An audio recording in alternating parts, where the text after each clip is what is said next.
안녕하세요. 오늘도 사연 살롱을 찾아주셔서 감사합니다.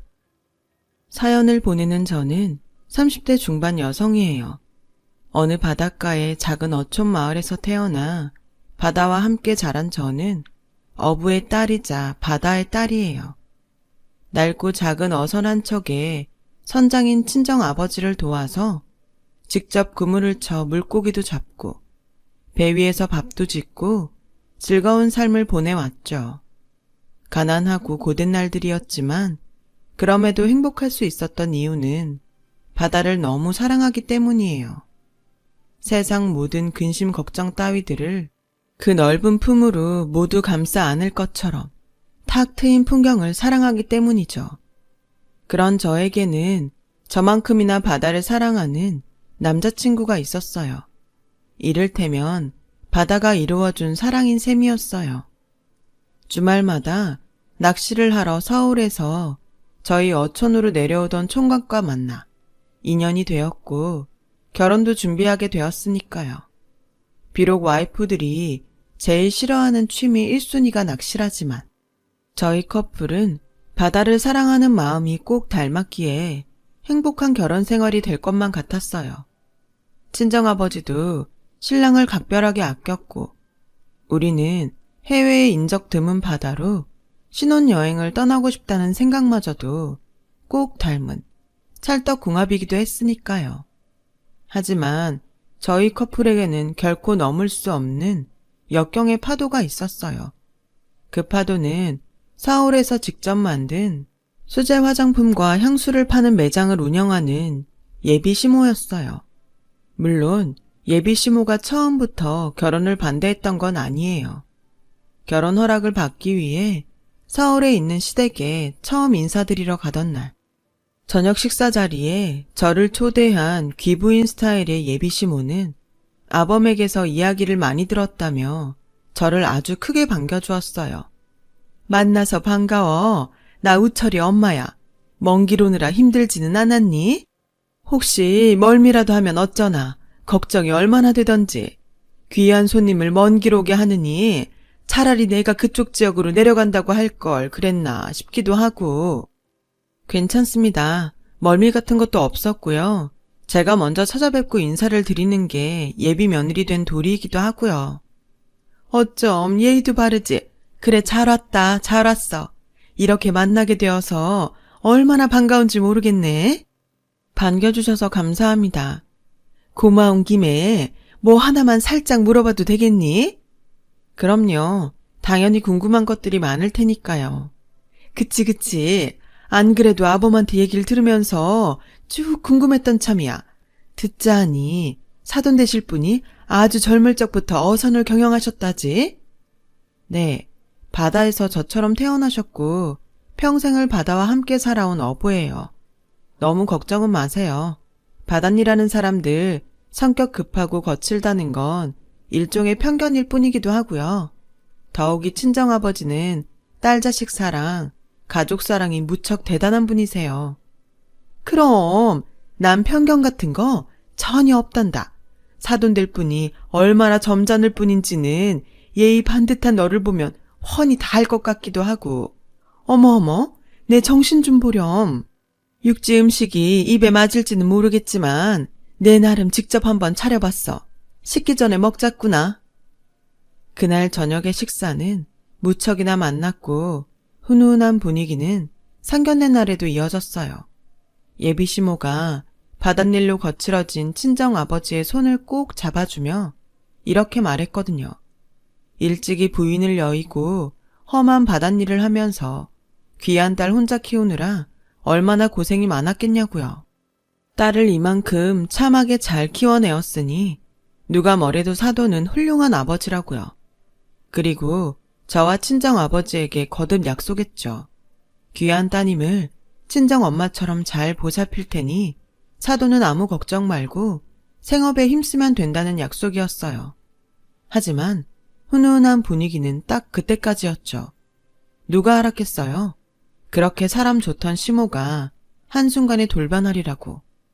반대의 시작은 저희 부부가 해외에 인적 드문 바닷가로의 신혼여행 예약을 마지막으로 모든 결혼 준비를 마치던 날 친정의 경제력을 떠보려는 속셈이었던 시모의 바로 이 발언으로부터 시작되었어요.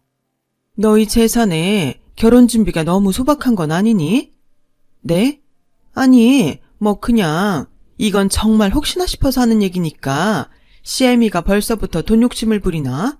하는 오해 같은 건 품지 말고 들어. 오해는요, 결혼이라는 게 원래 양가 조율해가면서 하는 일인데요. 역시 너는 댐댐이가 참 훌륭해. 배운 사람 티가 난다고 해야 하나? 하긴 부잣집 여식이니 오죽 잘 배우고 자랐겠니. 부잣집 여식 하는 말에 어리둥절한 제가 미처 그게 무슨 말이냐고 되물을 겨를도 없이 예비 시모의 말이 이어졌어요. 이해한다니까 하는 말이지만서도 솔직히 그렇잖니? 사돈이 어선 선장이면 지역 알부자일 텐데 알부자 사돈 체면이랑 사돈 쪽 하객들 품위를 생각하면 지금보다는 한층 격조 있는 결혼식이 맞지 않겠어? 재벌들처럼 호텔 예식장이니 뭐니 뻑적지근한 정도까지는 아니더라도. 저희 친정 사정에는 지금 정도 수준이면 부족하지는 않은 결혼식이 될 것 같아요. 에이, 겸손은? 듣자 하니 어선 경영하는 사람들이 지역에서 돈줄 깨나 쥐고 사는 유지라드만. 그런 사람들도 있죠. 어선 열대척씩 굴리는 선단 사장님들이요. 하지만 저희 친정아버지는 그냥 작고 낡은 어선 한 척짜리 어부인걸요. 한 척? 네. 작고 낡기까지 했어? 네. 진짜 정말로 겸손이 아니라 꼴랑 한 척짜리인 것도 모자라서 작고 낡기까지 했다고? 꼴랑이라뇨? 갑자기 그게 무슨...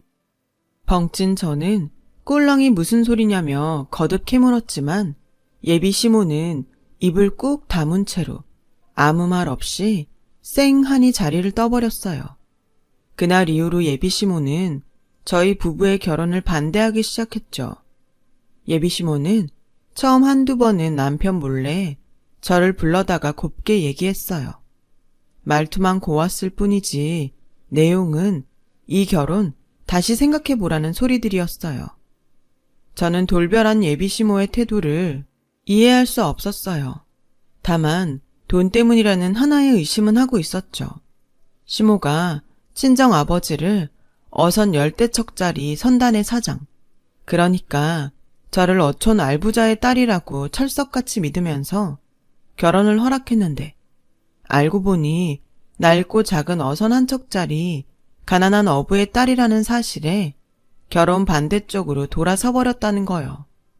그러나 그때까지만 해도 저는 설마 싶었고 예비 시모에게 다른 이유가 있을지도 모른다는 생각이었어요. 예비 시모가 저와 친정 아버지에게 보여주었던 올바르고 속 깊은 모습들이 아직은 눈에 선하던 때였거든요. 사람 함부로 오해하고 미워하면 안 되잖아요. 하지만 남편의 말에 따르면 예비 시모가 결혼 반대로 갑자기 돌아선 이유는 돈 때문이 확실해 보였어요. 예비 시모가 저희 집을 알부자라고 정말 철석같이 믿었나 봐요. 그래서 알부자인 친정아버지의 어선을 몇 척 팔아서 예비 시모 본인이 경영하던 수제 화장품과 향수 매장 2호점, 나아가서는 3, 4호점까지 내려는 욕심으로 저희 부부의 결혼을 허락했던 모양이었고요. 그런 속셈을 품고 있던 상황에서 친정아버지가 가난한 어부라는 사실을 알게 되었으니 결혼 반대로 돌아설 수밖에요. 그렇다면 남편은 시모의 검은 속셈을 뻔히 알고 있으면서도 아무 말 없이 결혼을 무리하게 추진했던 거냐고요? 아니요. 남편도 뒤늦게 알게 된 일이었어요. 그때까지만 해도 남편 역시나 저처럼 엄마가 이런 생각을 하고 있지는 않을까 하는 추측만 하고 있던 참이었어요. 다만 예비 시모가 결혼을 반대하기 시작하면서부터 지금이라도 부잣집 여자를 만나보라고 돈 운운하며 들볶아 대는 통에 남편도 예비 시모의 흑심을 짐작만 하고 있었을 뿐이었죠.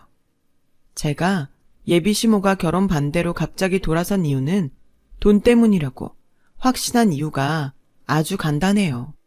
저를 불러다 앉혀놓고 본인의 욕심에 동참해달라며 꼬드겼거든요. 솔직히 좀 많이 실망했다.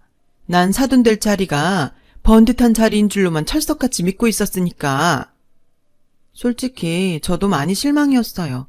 친정이 가난하다는 이유 하나만으로 한순간에 돌아설 만한 인품이라고는 생각하지 못했거든요.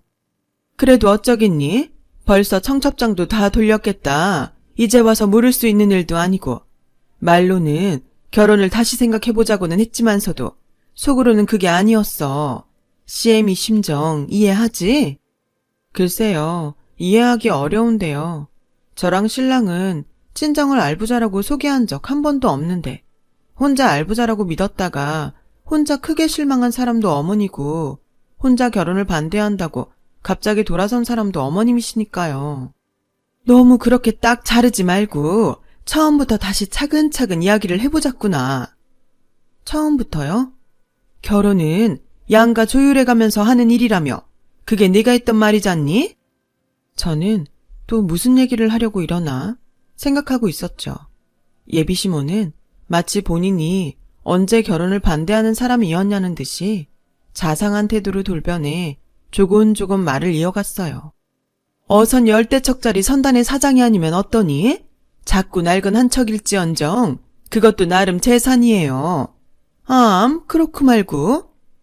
그래서요. 또 무슨 말을 하시려고요? 그 한 척이라도 팔아서 보태렴? 네? 정확히 말하자면 투자지 투자. 무슨 투자를 어디다가요? 당연히 내가 경영하는 수제 화장품 향수 매장 2호점이지.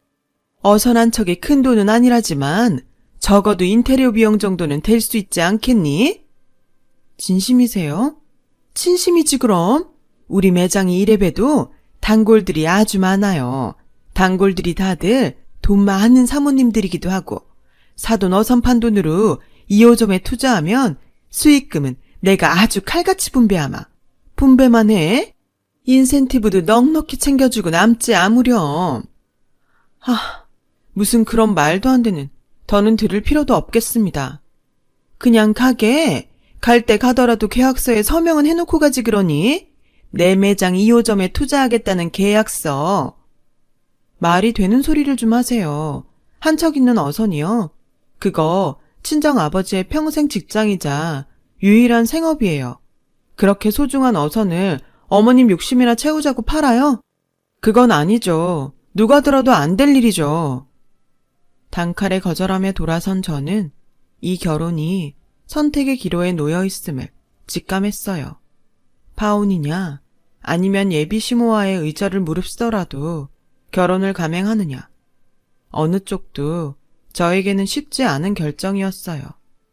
제가 남편을 사랑하는 마음은 제가 바다를 사랑하는 마음과 같기에 파혼은 너무나 가슴 아픈 선택일 테고 예비 시모와의 의절을 무릅쓰더라도 결혼을 감행하자니 사랑하는 남편에게는 낳아준 친엄마인 탓에 그것 또한 쉽지 않은 선택일 테니까요.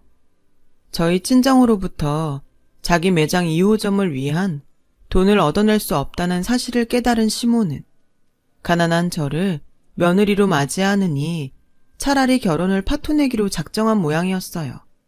그 결심은 곧장 행동으로 나타났죠. 제가 결혼에 대해 생각할 시간이 필요하다며 연락이 뜸하게 되자 이번에는 시모가 직접 차를 몰고 저희 어촌으로 찾아왔어요. 그렇게 막무가내로 찾아와 놓고 한다는 말이 좋아, 내가 졌다. 돈 같은 건 바라지도 않으마. 넌 그냥 약속 2개만 해주면 돼. 약속 딱 2개면 나도 이 결혼에 반대 없다. 또 무슨 얘기를 하려고요. 분명 신랑 통해서 생각할 시간이 필요하다고 전했을 텐데요.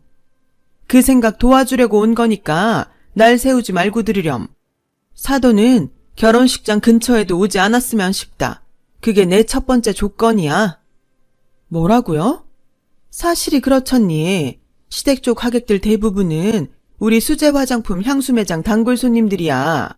그 사모님들이 후각이 얼마나 예민한 분들인데 혼주랍시고 영 좋지 않은 향기를 달고 신부 입장을 할 수는 없잖니? 사모님들 기분도 기분이거니와 CM이랑 네 남편 될 자리 체면 생각해서라도 그 정도는 배려해 줘야지. 글쎄요. 영 좋지 않은 향기? 그게 뭔데요? 네? 뭐냐니까요? 그 질문에 예비 시모는 주변을 오가는 어민들 눈치를 쭈뼛쭈뼛 봐가며 대답을 안 하더군요. 마침 장소가 바닷가 어촌마을인 만큼 행여 단어 하나 잘못 꺼냈다가 몰매 맞고 쫓겨나지는 않을까 걱정하는 눈치였죠. 그때 사실 저는 시모가 말하는 영 좋지 않은 향기가 뭐일지 뻔히 짐작하고 있었어요. 아니나 다를까 오가는 어민들 눈치를 한참이나 살피던 예비 시모가 저에게 무척이나 조심스레 속삭였어요. 왜, 있잖니, 바다 향기? 수산시장 냄새라고 해야 하나? 뭐 그런 속삭임이었죠. 순간 자존심이 팍 상하더라고요. 이건 그냥 바닷일하는 사람들 전부를 싸잡아 무시하는 거잖아요. 더욱이 상대는 제 친정 아버지라고요. 결혼식 혼주요. 그런데 결혼식장에는 얼씬도 하지 말라니. 그게 말인지 된장인지. 참, 대답할 가치도 없다고 생각한 제가 싸늘하니 자리를 뜨려 하거나 말거나 시모는 이번에는 아주 제 얼굴 앞에 각서까지 내밀어 흔들더라고요. 얼른 지장부터 찍으렴. 결혼 3일 전부터 향수로 목욕 재개를 하겠다는 각서야. 그렇게 해야 하는 이유는 굳이 2번 얘기 안 해도 알겠지? 심지어 너는 신부잖니. 이보세요. 각서 위반 시 피해보상 조항이 제일 중요하니 꼭 읽어보니라. 대충 결혼 3일 전부터 향수로 목욕 재개를 하지 않으면 사돈의 어선을 피해보상금으로 내놓아야 한다는 조항이야. 꼭 읽어보고 반드시 명심해. 싫다면요. 그럼 난 이 결혼 못 시키지. 니깎게 뭐라고 고귀한 우리 하객들 앞에서 내가 망신까지 당해가면서 결혼을 시켜야 한다던? 어이가 없어도 이렇게 없을 수가 있을까요? 결혼을 파토 내겠다고 솔직하게 말하면 차라리 조금이라도 나을 것을. 굳이 찾아와서까지 한 아비와 그 자식을 짓밟아 놓을 필요까지야. 저는 아무런 대꾸 없이 그저 예비시모 보란 듯이 콧방귀나 한번 픽 끼며 자리를 박차고 나와버렸어요. 더 이상 상종을 할 가치도 없는 사람이라는 판단이 들었거든요. 그리고 곧장 서울에 있는 남편을 만나 솔직한 심정을 털어놓았죠. 당신을 바다만큼 사랑하지만 그런 모도까지 참아가면서 결혼을 할 수는 없겠다고요. 그러자 줄곧 친엄마의 행패에 저를 볼 면목이 없었던 남편은 저를 꼭 안고 슬퍼할 뿐이었어요. 무조건 저의 마음이 우선이라면서요. 어떤 판단이든 제 편이 되어 주겠다면서요. 그날 저는 남편에게 당장 입으로 저의 결심을 말하지는 못했지만 속으로는 굳게 다짐했죠.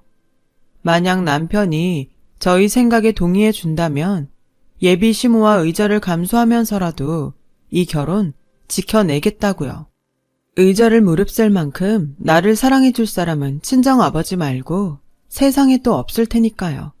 하필이면 바로 그 무렵 예비 시모가 결혼 반대로 돌아섰다는 사실과 제가 겪은 모독을 까맣게 모르는 친정아버지는 딸을 사랑하는 마음으로 저 몰래 예비 시모에게 귀한 선물을 하나 보냈어요.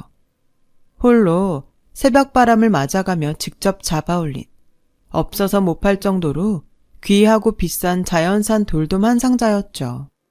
친정아버지가 돌돔 선물을 보냈다는 사실을 모르고 있던 저에게는 기니 할 말이 있으니 시댁으로 오라는 예비 시모의 문자가 뜬금없이 도착했고 저는 이번에야말로 예비 시모와 단판을 짓겠다는 각오로 길을 나섰어요.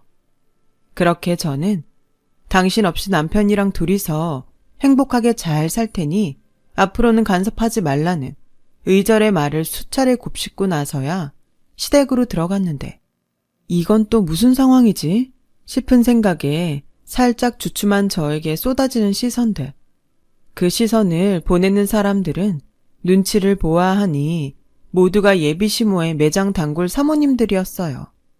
그리고 그 자리는 예비 시모와 단골들이 함께하고 있는 식사 자리. 제가 거기까지 상황을 파악한 바로 그 순간 네 친정아버지라는 인간은 어디 역겨운 음식물 쓰레기를 남의 집에 함부로 보내고 그런다든? 시모가 대뜸 그렇게 쏘아붙이더니 제 눈앞에 보란듯이 무언가를 음식물 쓰레기통에 처박아 버리더군요. 그제야 저는 모든 사태를 파악했어요. 친정아버지가 딸 자식 사랑하는 마음으로 직접 잡아 선물로 보냈을 자연산 돌돔 그대로를 예비 시모가 쓰레기통에 처박았다는 것과 저를 망신 주기 위해 예비 시모가 일부러 꾸며낸 자리라는 것까지 모두요. 뻔하죠. 그렇게까지 정성스럽게 행패를 부릴 이유는 딱 하나밖에 없잖아요. 저와 남편의 결혼을 제대로 쪽내기 위해서. 졸지에 모욕을 당한 저는 참을 수 없었고 참아서도 안 됐어요. 그래서 들이받았죠. 이게 지금 무슨 행패죠? 사람 먼 길 불러다 구경거리처럼 세워놓고 망신을 주면 그쪽 체면이 활짝 펴진답니까? 정말 그렇게 생각해요? 아니지. 오히려 쪽팔릴 일이지. 뭐? 그쪽? 쪽팔려? 가난한 집안 딸년이라고 자랑질을 해도 유분수지. 이게 어디서 보고 배운 데도 없이? 보고 배운 것 없는 쪽은 차라리 당신이지. 저게 뭔 줄 알아? 저게 그냥 생선으로 보여? 저건 그냥 생선이 아니라 딸 자식 아끼는 아버지 정성이고 사랑이야. 그런 사랑을 쓰레기라고? 그것도 역겨운 음식물 쓰레기? 착각하지 마. 당신은 지금 그냥 단골 손님들 앞에서 스스로 얼굴 깎아먹고 있을 뿐이야. 나 이만큼 무례하다. 이만큼 표독하다. 이렇게 광고하고 있는 꼴이라고. 알아? 제가 한바탕 쏘아붙이는 사이 예비 시모는 단골 손님들 보란듯이 콧방귀나 픽픽 끼더군요. 그리고는 또 단골 손님들 보란듯이 주변 공기 냄새를 맡아가며 이렇게 비아냥거렸어요. 잘난 척 떠들 시간 있으면 환기 좀 시켜주지 그러니? 난 내가 지금 무슨 선착장 같은 데 와 있나 싶네? 당신 지금 말 다 했어? 말은 다 했지만 아직 한 방 남았지 아마? 그렇게 또 비아냥거린 예비시모가 미리 만들어둔 향수 한 바가지를 집어들고는 저에게 물사대기 때리듯 뿌리려는 순간 벌컥 현관문이 열리면서 뒤늦게 헐레벌떡 달려온 남편이 제 앞으로 뛰어들어 예비시모의 향수 한 바가지를 자신이 대신 맞았어요. 갑작스런 남편의 등장에 예비시모는 당황했고 남편은 치를 떨고 있던 저를 달래곤 그러더라고요. 이게 무슨 짓이야? 사람들까지 불러다 앉혀놓고 이게 무슨 추태냐고. 돈이 그렇게 좋아요? 아들이 사랑하는 여자 마음 짓밟아 놓아야 할 만큼 가난이 못마땅해요. 그러게 여자를 잘 골랐어야지. 어디서 꼴랑 저런 걸 며느리감이라고? 잘못을 했으면 들어가서 얌전히 반성이나 하고 있어 이놈아. 돈에 눈이 멀었어도 말은 똑바로 하자. 이 사람한테 엄마 같은 사람을 시어머니감이라고 들이민 게 진짜 내 잘못이야. 반성을 해야 된다면 내가 이 사람한테 엄마의 행동을 사과하고 반성해야지. 안 그래? 손님들 앞이야. 목소리 낮춰. 괜히 엄마 품위 깎아먹지 말고. 그놈의 품위? 이게 엄마가 말하는 품위야? 저분들이 어떻게 생각하시겠어? 엄마가 지금 품위 있다고 생각할 것 같아? 혼자 알아서 잘 챙겨가면서 사세요. 난 이 사람이랑 결혼할 거고 우리 결혼에 우리가 부부로서 살아가는 앞날에 엄마는 없어. 그렇게 알아요. 마침내 저와 남편은 예비시모와 의절했고 예비시모의 폐악취 속에서도 흔들림 없는 사랑을 확인한 저희는 결혼에 골인했죠. 그렇게 부부가 된 저희는 예정대로 해외의 어느 인적 드문 바닷가로 신혼여행을 떠났어요. 바다를 사랑하는 부부다운 행선지였죠. 거기서 작은 낚싯배 한 척을 빌려 바다가 건네는 여유와 함께 행복한 시간을 즐기던 저희 부부 앞으로 바다가 보낸 뜻밖의 선물이 도착했어요. 그 뜻밖의 선물은 바로 향유 고래의 똥이었어요. 정식 명칭은 용연향. 용연향은 최고급 향수 재료로 사용되는 자연산 원료거든요. 바다의 황금, 바다의 로또라고 불릴 만큼 극히 귀하디 귀한 것이고 그 가치는 동일 무게의 황금보다 훨씬 높은 가격이거든요. 1kg당 한국 돈으로 환산하면 약 3천만 원을 호가하는 가치죠. 심지어 저희가 건져 올린 용연향은 30kg짜리였거든요. 합쳐서 15억. 명색이 바다의 딸인 저와 바다 애호가인 남편은 용연향을 한눈에 알아보았죠. 이게 꿈인가 생시인가 싶더라고요. 아무래도 바다를 사랑하는 우리의 마음에 보답을 해준 것 같아. 난 바다가 하는 말이 아주 잘 들리는데 시어머니로부터 겪은 수모는 내가 다 품고 파도와 함께 씻어줄 테니 너희는 그간의 마음고생 다 떨치고 행복하게 살라는 결혼 선물이라네. 나도 그런 것 같아. 바다는 늘 사람의 마음을 보듬어주는 존재니까. 그리고 고마워. 응? 선물은 바다가 줬는데 왜 나한테 고마워? 바다처럼 날 지켜줘서. 그래서 고맙고 앞으로 더 행복하게 살자. 당신이랑 바다랑 다 같이. 신혼여행은 용연향으로 만든 향수처럼 향긋하게 끝이 났고 저희 부부는 용연향을 현지에서 팔아 15억을 거머쥔 채로 귀국했어요. 저희가 부부로 함께할 앞날이 더 든든한 순간이었죠. 하지만 그로부터 몇 주 뒤 분명 의절했던 시모가 저희 고향인 어촌마을 창밖으로 바다가 훤히 보이는 곳에 자리 잡은 신혼집으로 찾아왔어요. 아무래도 저희 부부가 용연향 덕분에 넉넉한 형편이 되어 귀국했다는 소문을 들은 모양이었죠. 아니나 다를까 한때 그토록 모욕을 주었던 시모는 가증스럽게도 자애로운 시어머니 행세를 하더군요. 지난 소란들이 무척이나 서운했지. 다 이해한단다. 우리 사이에 더 나눌 말이 있던가요? 피차 안 보고 살기로 얘기 끝난 걸로 아는데. 에이, 사실은 그게 다 일종의 며느리 시험이었어요. 시험은 무슨, 전 그런 시험에 응한 적 없는데요. 네 입장에서는 그럴지 모르겠지만서도 시엠이 되는 입장에서는 그게 아닌 법이에요. 며느리 자리가 부모를 향한 효심이 얼마나 큰지 그걸 확인하기 위해서라도 일부러 이런저런 시련들을 억지로 만들었던 거지. 나도 힘들어하는 너 보며 속이 상하면서도 어쩔 수 없이 정말 부득이하게. 뭐가 어쩔 수 없었다는 건지 모르겠고 거리 나가서 아무나 붙잡고 한번 물어나 볼까요? 그런 행동들이 과연 제정신으로 벌일 수 있는 일들인지? 그러니까 네가 더 대단하다는 거 아니겠니? 그래서 더 훌륭한 며느리감이라는 얘기고. 이건 또 뭔 소리래. 원하지도 않는 그쪽 며느리 자리를 누구 맘대로? 그렇게 어려운 시련을 겪어내면서도 친정아버지를 향한 효심과 아범을 향한 사랑 모두 변치 않고 결혼에까지 꼬울인했으니 당연히 칭찬받아 마땅할 만큼 대단한 일이 아니면 뭐라니? 그토록 어려운 시험에 떡하니 합격했으니 당연히 널 며느리로 아주 기쁘게 받아들이겠다는 얘기기도 하고. 그냥 솔직하게 말하죠. 이번엔 또 뭔데요? 혹시 또 돈 얘기 때문에 이래요? 그렇다면 미리 말하는데 저랑 남편은 절대 안 됩니다. 엄마 노릇 하려고 왔어. 엄마 노릇. 시애미도 부모잖니. 그동안 당한 일들이 얼만데 그걸 믿으라고요? 당신 같으면 믿겠어요? 안 속으니까 곱게 돌아가요. 생면부지 타지에서 망신당하고 쫓겨나기 싫으면? 그러지 말고 마음을 열어주렴. 나를 일찍이 돌아가신 친정 엄마라고 생각하면서 힘든 일 있으면 얼마든지 기대가면서. 그게 가족이잖니. 그렇게 말하면서 내보이는 시모의 진심은 친정 엄마라고 생각도 할 겸 너도 이제 완전한 우리 가족이 되었으니 시댁의 가업을 이어받을 준비도 할 겸 겸사겸사 그렇게 다시 시작해보자 우리. 꼭 그래야 하고 말고. 아니, 뭘 자꾸 다시 시작하냐고요 대체. 시애미 수제 화장품 향수 매장을 같이 해보자는 얘기야. 언제 빠져 죽을지 모르는 험한 바닷일 같은 거 말고. 너도 기쁘지?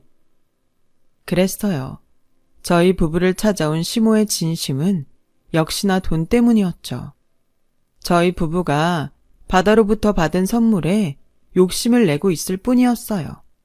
시어머니랍시고 자애로운 행세를 하면서 저희 부부에게서 어떻게든 그 돈을 받아내 화장품과 향수 매장 2, 3, 4, 5점 그 이상으로 확장시켜 놓고 사모님 대접 제대로 받으면서 호의호식하고 살고 싶다는 욕심말이에요. 그런 시모의 속셈을 마주하며 저희 부부는 의외로 덤덤했어요. 너무 뻔해서 놀랄 건덕지도 없었고 굳이 더 실망할 기대조차 남아있지 않은 상황이었으니까요.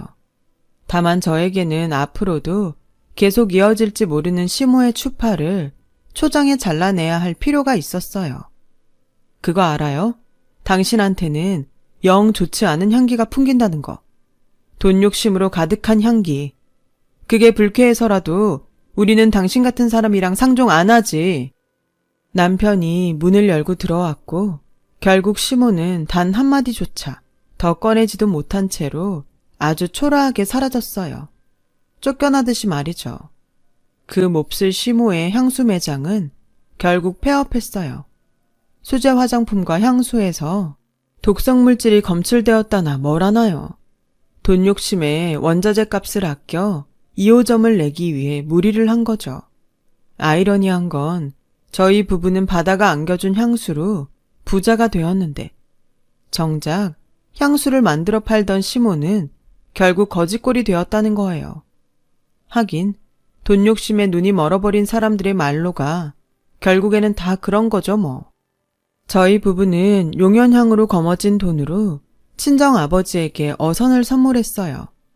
이제 친정아버지는 작고 낡은 어선의 가난한 어부가 아니라 사람들과 함께하는 어선의 선장님이 되셨어요.